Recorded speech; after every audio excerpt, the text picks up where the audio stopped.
que só por dignidade no mundo ninguém trabalha.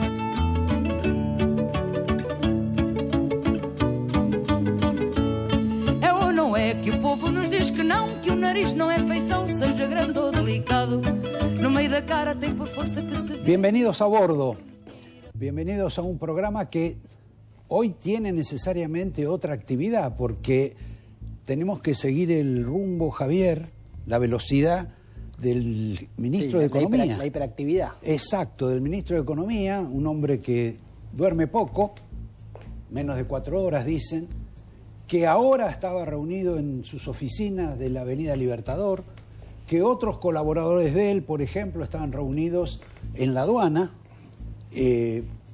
digamos, trabajan domingo, a la noche, a la madrugada, etcétera. Inclusive me dijeron que a este Rubinstein, que estaban por nombrar hasta que se conoció una parte de su vida, no estaban muy convencidos de designarlo porque la edad de Rubinstein, que tampoco es tan grande, pero bueno, para ellos les parecía una persona mayor, es diferente al grupo que lo rodea Massa, y que es un grupo de gente que está en orilla entre los 40 y los 50 años. Entonces ya de pronto parece que los de 60 no funcionan muy bien. Sí, o hiperactivos todos ellos. Igual vamos a ver lo de Rubinstein.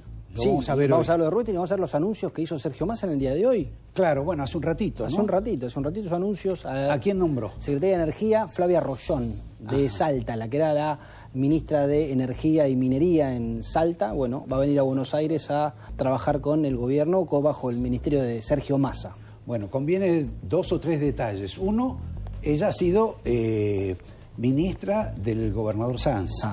Sanz y Massa son íntimos. Sí.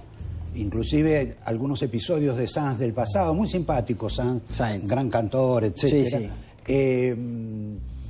Ella también fue una activa empleada jerárquica. Durante mucho tiempo en la actividad privada, se relacionó en un frigorífico, propiedad. ¿Dónde? ¿Propiedad de quién? Sí, claro. De Jorge Brito. Ah, bueno, Jorge Brito, que murió hace ya mucho más de un año. Ella trabajó con él y hoy en alguna medida Massa reconoce públicamente, y la mujer también, que les haría falta Jorge Brito padre. Sí. Igual se mantiene la relación con el hijo. Y una mujer también muy vinculada al litio, algo que mencionó Sergio Massa en su discurso de Asunción, y también importante el gobernador Morales. Exacto, porque en el negocio del litio hay algunos gobernadores interesados en la producción y exportación de este metal que esperemos algo quede en la Argentina. Claro, ¿no? Sí. Era clave la designación de esta mujer al frente de Energía, porque el ministro de Energía es casi más importante que el ministro de Economía, a pesar de que esta afirmación que hago le moleste a personas profesionales de la economía, como el que vamos a invitar esta noche, que es el señor Miguel Ángel Broda, que creen que los economistas de pronto sirven para todo, pero para el tema de energía en realidad no tenía candidatos Massa y tampoco tiene candidatos la oposición. No conozco uno en serio que se pueda hablar de que es una persona solvente, seria en esa materia. Queda otro dato muy importante. Promovieron como un ascenso a Federico Bernal. Exacto, el que era el titular de Enargás, y que fue el único hombre de energía que estuvo en la asunción de Sergio Massa, porque no solo es el dato de los que llegaron, sino también el dato de los que renunciaron en el día de hoy. Exacto. Porque se fue el intocable. El intocable Basualdo, el hombre que volvió loco como traductor de Cristina a todos los demás para decir a Guzmán, a Lavatakis, a todo el mundo y a Alberto Fernández que las tarifas no se podían tocar. Bueno, ahora como se tocan las tarifas, el señor Basualdo se va. Bernal, que era más o menos de la misma cofradía, con algunas características distintas y algún otro tipo de solvencia en la materia de energía, permanece y en alguna medida es ascendido. Sí. Inclusive su nombre circuló como posible ministro de Energía. Pero Hay un dato acá bastante importante sobre el cual yo quería puntualizar. Nosotros tenemos el episodio este de los cambios, falta el que vamos a hablar ahora sobre el caso Rubinstein, el viaje de Massa, que el 29 se va a hacer un viaje medio largo entre Estados Unidos, Francia y Qatar, irá a ver al amigo de Macri, supongo. Sí, al príncipe catarí, el del PSG, ¿no? Exacto. Hoy va a ser una tarde de fútbol, ¿eh? Sí, un domingo de fútbol. Exacto, vamos a hacer reflexiones sobre el fútbol bastante importantes. Pero hay un dato complementario a todo esto que en términos políticos es realmente significativo. Cuando juró Massa, a pesar de los devaneos y los problemas que hubo, estábamos todos en el convencimiento de que Cristina se apartaba, lo bendecía y no decía nada. Pero en apenas 72 horas, Cristina rompió con Massa. En solo 72 horas. Y le mandó los mastines, sí, o los pequineses, sí, como ustedes quieran, animales domésticos, agresivos, liliputienses, para objetar la conducción de Massa y recordar que Massa es de derecha, era de amigo de Macri, delegado del Fondo Monetario Internacional, delegado del Fondo Monetario, que tiene negocios de todo tipo, que iba a la Embajada de Estados Unidos. Todo eso proviene de una sola usina, de la señora Cristina Fernández de Kirchner, que autorizó la llegada de Massa por una razón: ganar tiempo y no soportar la presión que estaba padeciendo por los próximos 2 meses en materia financiera, inflacionaria, etc. Curiosamente, Alberto Fernández tiene el mismo objetivo que Cristina de Kirchner, que es ganar tiempo para ver si se puede recuperar, si no va al psicólogo, si no explota todo. Si no explota, etc. Y el que también quiere ganar tiempo es Massa, mucho más acelerado. Claro. Porque necesita, en un periodo breve, quizá 2, 3 meses, cambiar su imagen. Porque, como ustedes saben, la imagen de Massa es realmente tan negativa como la de Cristina y la de Alberto. Pero él tiene, digamos, otro tipo de expectativa, tiene el sueño de ser presidente de la nación y sabe que en las condiciones que está, o que estaba, como titular de la Cámara de Diputados, no lo iba a poder ser. Ahora dio este paso y avanza en ese sentido. Veremos cuál es el final de esta película, que ahora se ha puesto bien dividida entre el pensamiento de Massa, que no es precisamente un pensamiento extremista, venezolano, como se diría, y el de Cristina. Claro. Este es un punto importante y quiero recordarles que cuando hubo una crisis parecida a la que hoy atraviesa el país, en la época que Duhalde fue gobernador, Duhalde atravesó una situación parecida, que no sabía para qué lado caerse. Bueno, creo que ahora tampoco lo sabe, claro, pero eso es otra cuestión. En ese momento él tenía que optar, por ejemplo, entre lo que le decía Roberto Labaña y lo que le decía Carboneto. Optó, todavía no sabemos por qué, por lo de Labaña. Carboneto en aquella época era un hombre que había estado en Perú, creo que también anduvo por Venezuela, tenía un pensamiento intervencionista, estatista, medio izquierdista, etc. Duhalde eludió esa situación. Massa me parece que está enfrentado en el mismo punto. El mismo dilema. Pero, bueno, vamos al tema de quién va a ser el 2. El 2 de Massa. El 2 de Massa. Sonó Rubinstein. Sonaba el señor Gabriel Rubinstein, un economista profesional, con mucha voluntad de ocupar un cargo en algún gobierno, pero que ha tenido algunos tropiezos. Sobre todo porque se olvidó que el otro yo de Rubinstein era muy contrario a Cristina a lo largo de todos estos tiempos, en todos estos años. No solo el otro yo de hace mucho tiempo, el otro yo de hace apenas unas semanas. Y de esto aparentemente Massa no sabía nada. Entonces se encontró con que iba a designar como su segundo, como su hombre de confianza, como el hombre que lo iba a guiar económicamente, en términos profesionales, con alguien que verdaderamente a Cristina la ha agraviado en forma escandalosa. Dijo que fue la presidenta más irresponsable de la historia argentina en materia fiscal. Exacto. Y escúchame, en lugar de repetir eso, ¿por qué no vemos un video compilado? Bueno, ahí tenemos también los tweets, ¿no? de Gabriel Rubinstein. Que nos va a mostrar acá el director. Y ahí vamos con el video. Eliminar el déficit fiscal no tiene costo económico, es costo político, porque en el fondo vos estás reemplazando lo que se llama el impuesto inflacionario por otros impuestos, o aumento de tarifas o baja de gasto público. Eso se puede hacer. Este gobierno es incapaz mentalmente de hacerlo, porque tiene taras mentales, empezando por Cristina, que directamente no entiende el fenómeno. Pero otros que lo entienden, igual empiezan a no son potentes o no tienen suficiente apoyo político.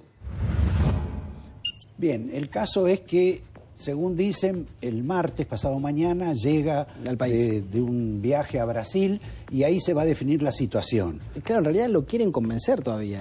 Parece ser como que él es el que está poniendo algún tipo de duda porque esta situación lo asustó.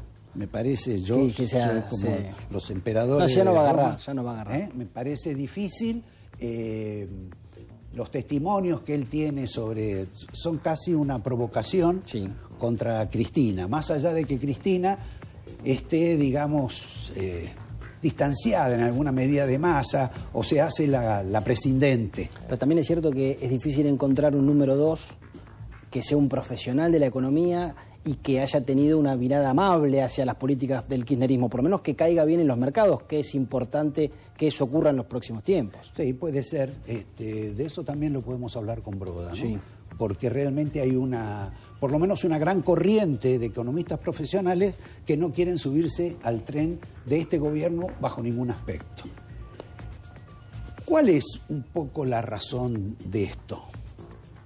Yo quiero que, Javier, que elegimos un video de Néstor Kirchner, bastante importante, que creo que define la actitud de Cristina con Sergio Massa, que es el criterio de la utilización. Pragmatismo, yo te diría hasta cierta perversión, y para que lo tengamos en cuenta y lo podamos ver, vamos a pedirle al director que nos pase este recuerdo de Néstor Kirchner hablando en un programa oficialista en ATC o en 678, en algún programa de esos que eran tan comunes en aquellos tiempos, que solventaba el gobierno. ¿Por qué Redrado estuvo en el gobierno? Nosotros tenemos que hablar con la verdad y tiene una explicación política. Ustedes, escúchenme. En ese momento nosotros estábamos renegociando la deuda externa privada. Teníamos que hacer una quita de 70.000 millones de dólares. Orlando, yo lo iba a poner a Kuhn, que el presidente del Banco Central. Yo creo que tenemos que hablar con sinceridad. Me miraban a mí ya con una desconfianza muy grande el sistema concentrado. Teníamos que tratar de generar algún tipo de señales que nos permitan consolidar la quita de deuda más importante que tuvo la Argentina, que por primera vez en la historia quitó 70.000 millones de dólares de deuda. Por eso fue Redrado. Por eso Cristina admitió ponerlo a Massa, a que le resuelva algunas cuestiones con los mercados. Por eso Massa viaja a Washington, después a París, irá a Arabia Saudita, irá a los países árabes, que va a tratar de juntar plata, que le presten, en fin. Hay una utilización por parte de Cristina sobre Massa. Y una decisión que también puede ser de alguien tiene que ser el responsable de si las cosas no van bien. Sí, pero ella por eso, alguien tiene que ser responsable. Ya fue Alberto, ahora tal vez sea Sergio. Exacto. Mientras tanto, pasan un par de meses, se supone que la crisis no va a ser escandalosa, que vamos a tener, bueno, el martes, por ejemplo, se lanza un bono, el famoso bono dual, que va a resolver, aunque sea por 30 días o un poco más, las urgencias que hay con los bonos argentinos que podían no pagarse, etcétera, y esto ya está medio comprometido y va a ser a favor del gobierno. Por un mes, por lo menos, pero tiene oxígeno. No tiene oxígeno con la inflación, no va a tener oxígeno con el contado con liquid hacia fin de año, seguramente nada de eso, pero es interesantísimo cómo Massa está llenando una agenda, inclusive con algunas cuestiones que quizás no son del todo sustanciales, pero otras que sí tienen importancia, como puede ser consagrar esto de que no vamos a emitir a partir de la semana próxima, que es una de las decisiones que va a tomar, que van a hacer que ingresen 300 millones de dólares por una mejora con el responsable de la pesca. Respetar la barrera del 2,5 del déficit fiscal. Bueno, eso pero se comprometió. Eso lo vamos a ver. No, lo otro también. No, bueno, pero son los anuncios que se van a dar en la semana. ¿Y por qué Cristina quiere también pasar ese tiempo? Por una razón judicial. Claro. Hoy está bombardeada. Sí. Vamos a hablar de eso un poquito sobre la revolución Luciani. Sí. Pero hay que tomar en cuenta que hacia noviembre va a ser elegido, tal vez, presidente de Brasil, el señor Lula. Y eso para Cristina, hoy por hoy, es de una bendición extraordinaria, divina, porque le va a permitir a ella renovar su campaña.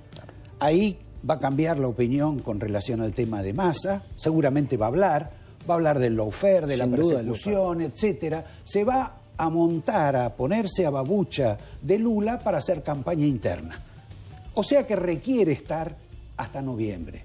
Mientras tanto, ¿qué es la revolución Luciani ahora que aparece hasta cuestionado porque juega al fútbol y parece que jugar al fútbol es un delito? Es un delito. Bueno, ya vamos a hablar del fútbol, pero Luciani lo que generó es una revolución porque está exponiendo su alegato en la causa vialidad, donde se investiga las irregularidades en las obras públicas de Santa Cruz, esto que hacía Lázaro Báez y sus incrementos patrimoniales con su empresa.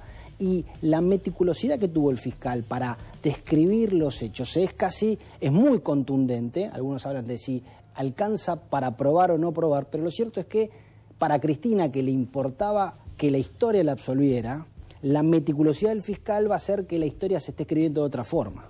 Por lo menos cambió el relato que hay sobre Cristina. E inclusive esta semana que pasó se incluyó el fenómeno de Máximo Kirchner, que hasta ahora venía por abajo de la tierra. Sí, estaba involucrado en otras causas, pero no en esta. Exacto. Porque no era funcionario durante los tiempos que se investiga la obra pública. Ahora, ¿qué es lo que le imputan a Máximo? Y lo que le imputan es esta sospecha, es por qué Máximo, se encontraron conversaciones telefónicas entre Máximo y José López, el de los bolsos con los millones en el convento, en donde se lo veía muy interesado en el avance y las concreciones de determinadas obras públicas que después eran irregulares o que no se realizaron.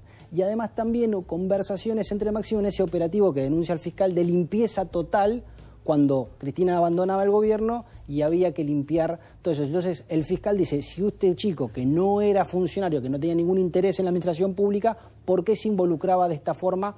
Y hace la sospecha o la imputación de que estaba vinculado en esta organización delictiva.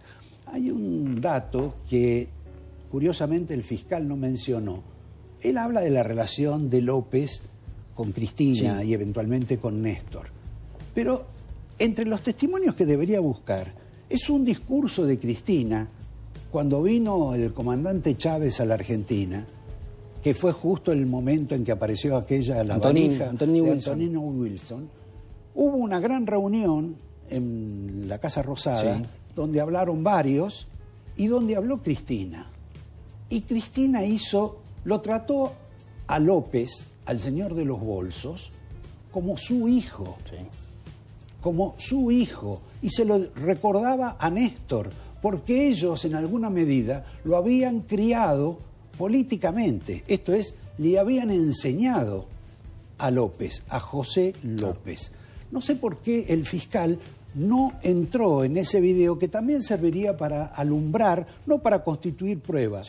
Porque en ese plano yo creo que, aunque el kirchnerismo dice que le enrostra de todo al fiscal, a los jueces. Lo investiga. Lo investigan, le mandan personajes de los servicios de inteligencia, lo asustan. Claro.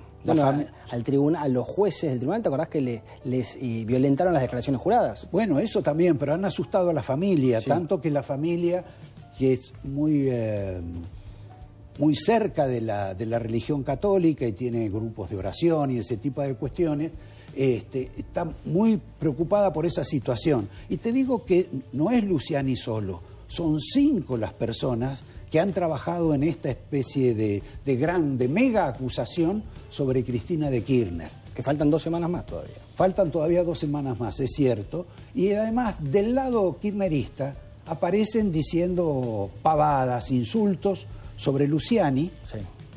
como por ejemplo la estupidez de publicar de que Luciani jugaba al fútbol en la quinta de Macri. Ahí tenemos una foto en la que aparece vestido de la camiseta, ahora vamos a entrar en ese tema, donde también está el juez. Sí, el presidente del tribunal, El presidente del tribunal. Exacto, Rodrigo Jiménez Uriburu. Y hay otra foto más en la cual también hay un intendente de la provincia de Buenos Aires, porque siempre hay intendentes en este caso. Sí, Jaime Méndez, el intendente de San Miguel, Exacto. que también formaba parte de ese equipo muy conocido en Zona Norte, ¿no? Porque juegan varios equipos, no solo en este torneo que se realiza en la Quinta de los Abrojos, sino en otros torneos, como por ejemplo el Club Atalaya. De ese vamos a hablar después. Pero, ¿por qué dicen que este Luciani es de Macri? Porque jugaba en la quinta de Macri. Claro, señalan que jugaba en la Quinta de Macri. ¿Y qué es la quinta de Macri del fútbol? La Quinta de Macri es un capricho de un chico millonario, Mauricio Macri. Hace 30 años que se juega una cancha absolutamente extraordinaria, que yo he jugado también en esa cancha sin conocer a Mauricio Macri, por ejemplo, Sí. en donde los que les gusta jugar al fútbol, muchos exjugadores jugaron en esa cancha. Bueno, Maradona, Redondo, bueno, muchos exjugadores Que no son precisamente macristas. No, porque no es una cuestión política, es una cuestión. Y Mauricio Macri jugaba con su equipo tradicional, histórico, durante 30 años lo hizo en ese equipo, junto con otros equipos, este equipo de Liverpool, pero que no es un histórico de ese torneo de Macri, sino que fue un equipo medianamente nuevo, hace 8 o 10 años empezó a jugar, creo que nunca compitió contra el equipo de Macri directamente, o si lo hizo Bueno, fue... porque Macri medio ha dejado el fútbol Exacto, hace un tiempo, exactamente. ¿no? Incluso el equipo Ahora ya había no- otras 2 canchas en ese lugar. Claro, están las canchas de Mauriano Macri, porque era un gran predio, propiedad de Franco Macri, que heredaron los 3 hermanos. Mauricio tenía esa quinta donde jugaba con algunos otros equipos. Mariano Macri tenía otra muy linda cancha, pero en esa sí había un torneo en el cual había que participar pagando. Y después estaba una cancha más en el terreno. Lo de Macri era gratis. No, se pagaba. Había que jugar bien nada más. Claro, se jugaban 6-7 equipos tradicionales, siempre jugaban más o menos los mismos. Después se amplificó un poco cuando... ¿Y vos cómo terminaste jugando ahí? ¿De cuándo jugabas Porque hay bien? equipos tradicionales, no, bueno, sí, no. A veces pasó mucha gente, pasaron los buenos, pasaron los regulares y pasaron también los malos. Ah, hay está bien, muy una bien. seguidilla de troncos importantes también en ese lugar, no es el caso. Bueno, completa. No, bueno, y ahí en ese marco es que cualquier persona que haya jugado al fútbol, en algún sentido, por ahí tuvo alguna participación, es una quinta en la que se juega al fútbol hace muchos años, y eso no convierte a nadie ni en socio ni en amigo de Macri, ¿no? Por supuesto, es un argumento medianamente descabellado, así solo, ¿no? Ni tampoco me parece que lo convierta en una persona asociada al que es el juez Claro. de este caso, ¿cómo se llama? Uriburu. Uriburu. Que también jugaban en el mismo equipo. Sí, y bueno, son circunstancias. Bueno, hay torneos de judiciales en donde hay un montón de equipos donde el fiscal juega con un juez o con un secretario. Digo, en el fútbol hay compañeros y se juegan y se hay torneos y no pareciera ser una organización delictiva un equipo de fútbol. Pero además, los jueces, los fiscales, en general, han estudiado juntos también. Sí, claro. En distintos lugares. Se puede tener la sospecha de que sean amigos íntimos y estén dispuestos a perseguirla a Cristina, pero es medio azaroso eso. Uno que ha jugado en infinidad de equipos no tiene ni que pensar que es, digamos, quizá éticamente por ahí uno podría encontrar Bueno, alguna observación. es cierto, si querés un punto a favor, Sí. es que si a mí me están juzgando de un delito, el fiscal que me acusa, no sé si me gustaría o me quedaría tranquilo que sea íntimo amigo del fiscal. Pero no sé si serían amigos solo por compartir un equipo de fútbol. Claro, se ve que gente, bueno, muchos de los Cocker Spaniel que tiene Cristina ladrando a la gente, Sí. nunca pudieron ver una pelota, no la conocen. O tampoco tienen amigos. Y tampoco tienen amigos. Ahora sí pasemos a Atalaya. Sí. Porque el mismo equipo, de Luciani y del juez, y también... Entre otros, ¿no? El jugador de tenis, Luis Lobo. Que es muy grande el equipo porque es casi como Sí, un juegan, club. o sea, club franquicia casi, tiene Exacto. muchos jugadores por todos lados. Jugaron en el Club Atalaya, donde, bueno, han jugado también algunas personas, seguramente no tan hábiles como los que estaban en la quinta de Macri, pero que es un torneo Tradicional. viejísimo, de un viejo club Cero. que tiene una particularidad. En ese club jugaba el Che Guevara. Jugaba también al fútbol, jugaba en un lateral casi siempre, porque ahí ponía la pipeta, el aparato Para el asma. para Por el asma. tema del asma. En los tiempos que hubo, digamos, de los que se llamaron los de la dictadura militar, los tiempos de plomo, que buscaban indicios de cualquier tipo de conexión, de espionaje, llegaron los militares a allanar ese club, que como ustedes imaginarán es una cancha de fútbol, tiene alguna... Una confitería, una pileta. Tiene una pileta, una cancha para chicos. Exacto. También.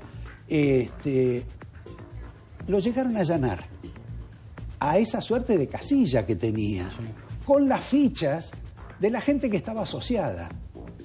¿Y qué hicieron? Se llevaron la ficha de Ernesto Guevara, como si hubiera sido una cuestión de peligro nacional que estuviera ahí. Y además desordenaron y rompieron todo. Ahora bien, porque Ernesto Che Guevara jugaba en Atalaya, el fiscal Luciani es un hombre de extrema izquierda, Sí, o subversivo. un hombre subversivo. Me parece que es un poco enojosa y Sí, sobre todo complicada. cuando sería bueno que se discutan los hechos que habla el fiscal Luciani, ¿no? Exacto. Y que en todo caso usen esa cantidad de material que tienen para decir si es delito, si no es delito lo de Cristina Sí. y por qué sí, por qué no. Ahora yo, para cerrar este capítulo y después pasar al doctor Broda en el reportaje, quiero dar un detalle. Los kirchneristas, los cristinistas y la propia Cristina nada están diciendo de las imputaciones de Luciani en materia de prueba. Claro. Y la verdad que hay algunas cuestiones que plantea el fiscal Luciani en las cuales seguramente la defensa se va a tener que refugiar. Una, la asociación ilícita que le imputa el fiscal a Cristina no es aplicable.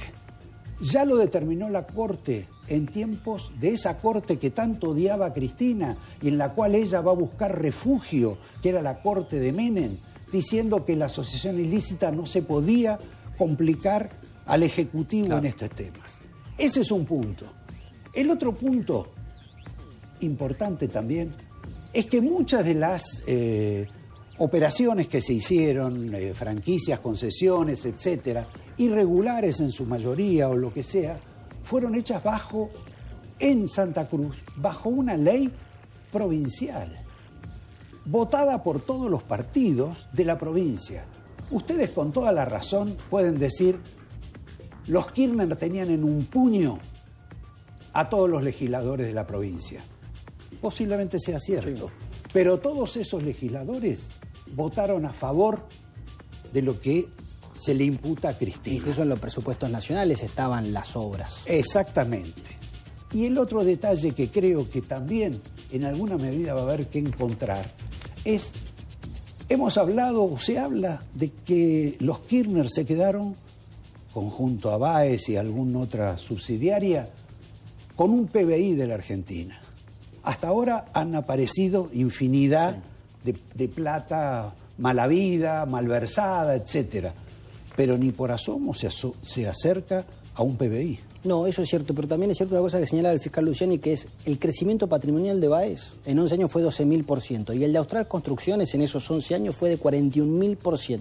En porcentaje, ni Steve Jobs ni Bill Gates tuvieron ese aumento patrimonial. Yo, en lugar de tenerlo detenido con arresto domiciliario, creo que lo pondría a Báez como ministro de Economía de Argentina, un genio en lugar de Sergio Massa. Sí. Cortamos acá, los invitamos a ustedes a volver en un minuto, donde tenemos ya sentado acá nuestro invitado principal, el economista, amigo y docente, Miguel Ángel Broda.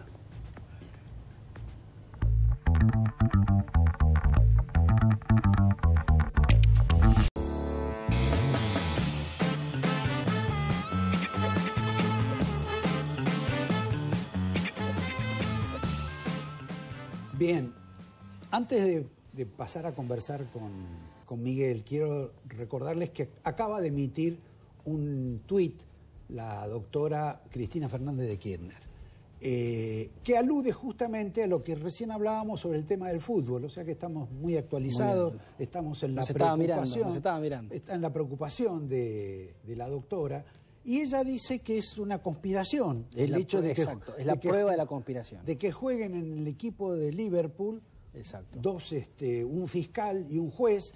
Agregó un camarista. Que juegan en sí misma en la quinta de Macri, era la prueba irrefutable de la conspiración contra ella. Exacto. La verdad, uno imaginaba que la inteligencia de Cristina es diferente, porque también incluye a Mariano Llorens como jugador. Dice que ese día faltó. No, y aparte la investigación casi judicial que hicieron sobre un equipo de fútbol amateur. Exacto. Que ni siquiera es amateur. Sí. Y lo interesante también es que no tomó su tiempo para apoyar a Sergio Massa ni nada, sino para tuitear sobre su causa judicial. En fin, para inventar algo que verdaderamente no tiene gollete. Sí. Pero, hablando de fútbol, ¿qué pasa con Chacarita y Atlanta ahora, el clásico que tenés? Mañana.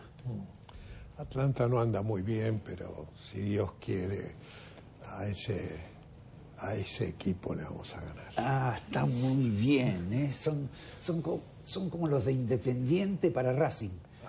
Peor. Bueno, no sé si volvió a Barrio Nuevo, de Chacarita. No creo. No. Creo que ahora es de Independiente, pero... claro.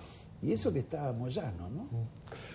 En un día voy a contar anécdotas del pasado. Te vamos a invitar a que hagamos realmente un programa interesante con esos temas. Así es. Sobre todo con la gente que enterraba la ceniza, ¿no?, en la cancha Atlanta. Así es. Y cuando Barrio Nuevo cuando se podía ir visitantes y locales, pedía las entradas para su hinchada y lamentablemente solamente en efectivo yo se las daba. Bueno, suspendemos esto, pasamos al capítulo de la gente por el cual nos está viendo. Te voy a pasar un video, porque necesito también conocer a favor o en contra de qué estás vos. Por favor, director.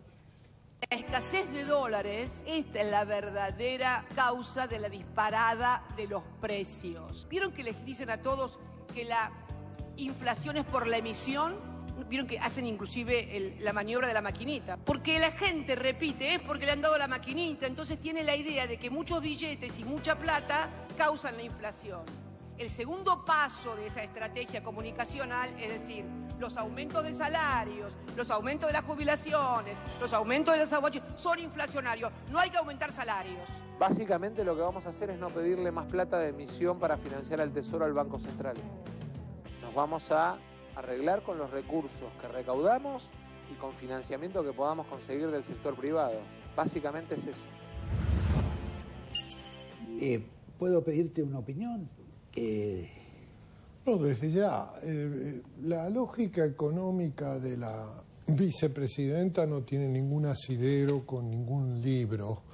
O sea, es una lógica que Zayat, Axel y algún conjunto de gente le hace decir esas tonterías. O sea, estamos en presencia de errores de una magnitud fenomenal. Y tampoco uno puede hablar de masa. O sea, el gobierno tiene muchas formas de financiar. Tan es así que en los últimos 60 días financió 1.700.000 y solamente 450 fueron adelantos transitorios. Así que los canales son muy diferentes, han usado todo, parte de la crisis que es el exceso de pesos que hubo desde que estalló la crisis y se aceleró la crisis. Y la verdad que ya usaron 630 de 700 y pico millones que tenían para el año, pero ya han hecho trampa, o sea, le vendieron los DEC contrapesos y cancelaron el stock para después dárselo, así que ya van como 900 de adelantos, pero la verdad es que el ministro lo que ha dicho es básicamente un programa de salvataje transitorio, muy precario y muy frágil, sin equipo, ya que hablamos de fútbol, estos 11 que salieron a la cancha, algunos tienen buen pie, pero no hay director técnico, no hay ni médico, ni kinesiólogo, ni ayudante de cambio, ni masajista, no hay nada. Estamos en presencia de una situación de que ojalá le vaya bien, pero se va a hacer camino al andar. O sea, ahora, Miguel, ahora con una diferencia, o sea, el problema de Argentina hay un problema estructural de aceleración de la decadencia, de una década de estanflación, de hiperestanflación, diría yo, que hace que el PBI de este año sea 14% menor al del 2011. Y hay una situación coyuntural de aceleración de la crisis que se gatilló desde el 8 de junio, cuando el sector privado dejó de demandar o de querer tener el stock de títulos en pesos que tenía en ese momento. Y bueno, ahí se gatilló la expansión monetaria, se gatillaron medidas para restringir a las importaciones que afectaron precios y afectaron expectativas. Renunció Guzmán, en mi interpretación, con diferencia del periodismo, renunció porque sabía lo que venía. Y después a la situación que él estaba llevando. Obviamente. Así que después vino Batakis, hizo un correcto enunciado inicial y no pudo implementar nada. Así que estamos en presencia de un intento de salvar el incendio. Ahora, ese salvar el incendio parece que consiste también, aparte en toda una serie de medidas que va a lanzar o que está lanzando Massa todas las semanas, y seguramente una por día o dos por día, es que va a ir a pedir prestado a Estados Unidos, a París, a los países árabes. Ahora, pide prestado para después devaluar. Mire, yo di 12 años economía internacional. La devaluación es como cuando hay un precio máximo, hay exceso de tomate, hay exceso de demanda de tomate y falta de tomate.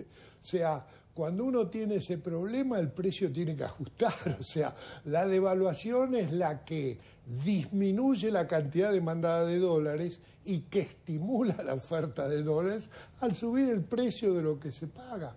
Pero bueno, ahora tenemos la lógica al revés. Tanto los anticipos como los préstamos son de segundo orden. Argentina, el ministro, o yo me llamaría a decir el mini ministro, ¿okay? Exactamente del otro lado. Al revés. No Eso por Cristina. Bueno, la verdad es que no sabemos cuánto le dura el apoyo de Cristina, no pero hay apoyo.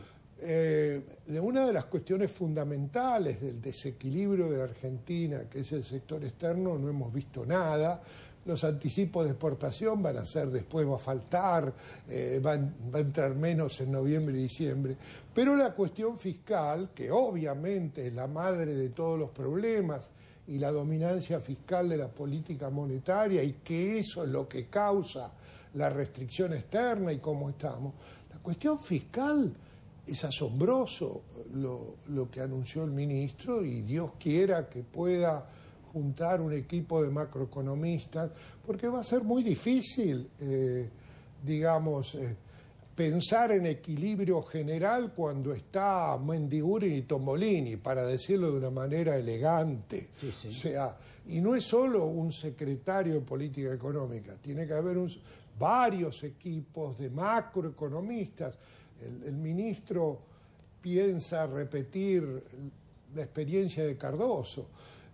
Cardoso hizo el plan real, llevó 5 meses de discusión de talento, de Valla, de Percio Arida, de Gustavo Franco, de Andrés Lara Resente.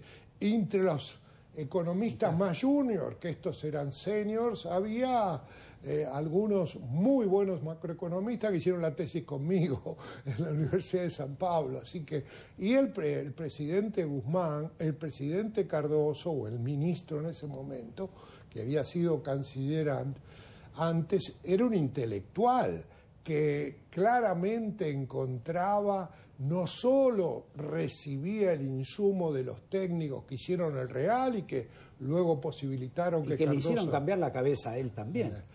Bueno, él ya venía cambiando, o sea, no era el Cardoso pro izquierda que antes de ir a Chile era, pero la verdad es que cuando uno ve la simetría entre talento y valor intelectual, uno no puede creer que el ministro Massa piensa repetir la experiencia de Cardoso. Y una pequeña nota de lo que dijiste en la introducción. Sí. Argentina tiene economistas especialistas en energía muy buenos. El equipo, todos los ex secretarios de energía del CARI. Te invito a otro programa en el que lo discutamos. No, bueno, pero cuidado, tenés el Instituto Mosconi, donde el ingeniero La Peña tiene 2 o 3 economistas de primera A. Lo discutimos otro día también. Sí. A mí me gusta la gente que ha trabajado en los pozos también. Mire, yo tengo las manos callito, así que yo estoy... Yo trabajo 14 horas por día y... Bueno, vos venís a los ciclos, así que sabés el laburo que hay y la meticulosidad. En energía hay gente exactamente igual. Pero bueno, otro día lo discutimos. Yo creo que hablaban de Guzmán, de Batakis, y salvo que a Guzmán evidentemente no le dejaban tocar las tarifas o el tema energético, ¿qué diferencia hay entre el rumbo que tenía Guzmán, el rumbo que insinuó Batakis y lo que está diciendo Sergio Massa? No pareciera ser un gran cambio lo que... Todo lo contrario, Guzmán en un gasto maníaco, en función de sus objetivos políticos y tratando de sobrevivir, hizo concesiones inadmisibles. El gasto primario de Argentina aumentó 12%, 75% nominal contra 57% de inflación en el primer semestre. Para uno tener una idea, lo que hizo Guzmán en el último trimestre, si uno tuviera que usar ese trimestre para ver cómo va a ser el semestre, si quisiéramos cumplir el 2,5%, el gasto real tiene que caer 11% en el segundo semestre. El ministro Guzmán, estoy seguro, con un gran predominio de su interés personal, fue un ministro que apretó el acelerador del gasto. O sea, es cierto que llevaba la Ferrari a 200 y Cristina quería 250, pero venía la curva. Claro. En este nuevo esquema de Massa, en su propósito de pronto de contratar, de llevar a alguien que trabajó con vos, creo, bueno, ¿qué economista no trabajó con vos? Todos trabajaron. Todos trabajaron. Era una buena elección, Gabriel. Sí, Rubinstein. Parece que lo sugirió Labaña, que no es que Massa ni lo conocía. Pero vos ves un criterio político y económico y profesional en Massa para buscar una figura que lo asista de esas características o que va a caer en alguno de la línea, digamos, heterodoxa, por decirlo de algún modo. Mira, pero no lo sé, probablemente caiga en la línea heterodoxa, pero acá hay un problema fundamental. El problema de la decadencia de Argentina, el no ser país normal como todos nuestros vecinos, de tener desequilibrios macro, no es un problema político, es un problema de buena política económica. Y la verdad es que si uno quiere mantener el rumbo de Cristina, de que el déficit fiscal no importa, que la emisión, que la inflación no tiene nada que ver con emisión, es muy difícil que podamos salir de este camino descendente que estamos. Hemos confundido el hecho de que hay que poner a un político como ministro de Economía pensando que el problema es político. Uno tiene que tener un libreto, o sea, que se peleen los tres que gobiernan, nos dicen poco. Fíjense ustedes la historia, el mismo político, Menem, tuvo a Herman González y tuvo a Cavallo. El mismo político, Macri, tuvo a un estimulador del gasto como Pratday y un ajustador como Duhovne. Acá lo que es importante es tratar de copiar lo que hicieron todos los demás países del mundo, incluidos todos los vecinos. Vos podés ser de izquierda o de derecha, pero la macro tiene que estar ordenada. Lo que hemos pasado en las últimas 6 o 8 semanas fue una aceleración de los desequilibrios macro. Y por lo tanto, mirá, ojalá pueda tener suerte. Yo creo que le he dado 100 días, creo que Lula es importante para Cristina, sí, como claro. Vos dijiste. Pero la verdad es que podamos llegar a apagar el incendio, pero la verdad esto es alargar el calvario. O sea, obviamente es preferible no vivir acelerando crisis, pero la verdad no hay ninguna posibilidad de hacer lo que hicieron los demás países del mundo para ser normales hasta que este gobierno de mala praxis no termine. ¿Vos, Javier? Una cortita, ¿cuál es el termómetro que hay que mirar para que sea un buen augurio que Massa pueda seguir contento? ¿Las reservas, la inflación? ¿Cuál es el dato que más tiene que inquietar ahora? Hay que implementar medidas para que en el mejor de los casos lleguemos a 3,5 de déficit este año. Los subsidios habrá que ver cómo son. Obviamente no hay programa monetario ni programa externo, así que tenemos que ver si aparece un límite en la expansión de dinero, si aparecen los otros canales, porque la expansión de dinero es como una pileta. Usted tiene 10 canillas que llenan de agua, él cerró una que ya le quedaba poquita agua. La verdad es que lo que tenemos que mirar es el comportamiento de las variables fundamentales, la tasa de interés, la expansión monetaria, la situación de si hay algún equilibrio en términos externos, si la brecha no puede seguir en este nivel porque claramente nos alarga la agonía, y la tasa de inflación. Nosotros tenemos tasa de inflación en el último trimestre más de 100% anualizada. ¿Ahora eso conduce a la hiper o no? No, él vino para evitar la hiper, ¿ok? Él vino para tratar de apagar el incendio. Probablemente lo haga, para lo cual necesita primero tener equipo y segundo necesita hacer algunas cosas que las anunció por arriba, pero no se sabe cómo se van a implementar. Así que yo creo que podemos esperar la hiper, pero el nivel de actividad languidece y la tasa de inflación diciembre a diciembre, evitando la hiper, será 90% o más. Miguel, te agradezco la visita, la gentileza de iluminarnos, y nosotros vamos a un pequeño corte. ¿Había una frase para vos? Sí, la frase por el día de San Cayetano, ¿no? La frase de Mario Poli. Ah, ¿cuál era? La tenemos para compartirla, que hablaba de la inflación precisamente, que la inflación, porque la Iglesia ahora tiene un discurso más beligerante, tal vez desde el nombramiento de Sergio Massa, y dijo que la inflación es asfixiante y que a la gente se le complica conseguir el pan. Claro, bueno, es importante que la Iglesia después de 2000 años, en lugar de pedir para los pobres del salario universal, se ocupe también del problema de la inflación, porque ya había inflación en el Imperio Romano. Es cierto, a ellos los perseguían, era otra situación.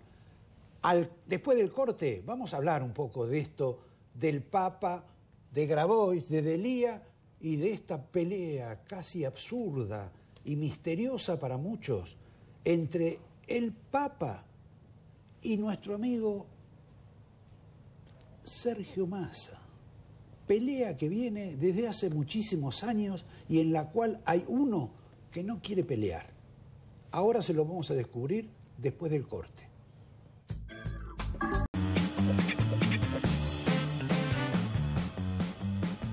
Bueno, y antes de continuar con la información, una breve recomendación. Estudio Lauritzen, 24 años registrando las marcas del grupo empresarial. Consulte sin cargo, Lauritzen, marcas y patentes.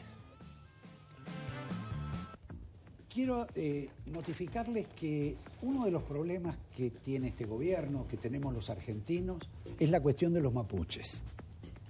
Las intervenciones, la violencia, el intento de propiedad de lo que es de otros. El caso de los mapuches acaba de ingresar a la Corte Suprema de la Argentina. y va a haber una resolución que no sé cuándo tendrá fecha, seguramente va a ser sometida a estudio, también al peso e influencia política, pero lo cierto es que vamos en camino de una resolución judicial por parte de la Corte Suprema. Y les quiero recordar que esta Corte Suprema que denota la señora Cristina Fernández de Kirchner, ha hecho un culto de la propiedad privada. Miremos ese significado como probable resolución de lo que van a atender con el caso de los mapuches.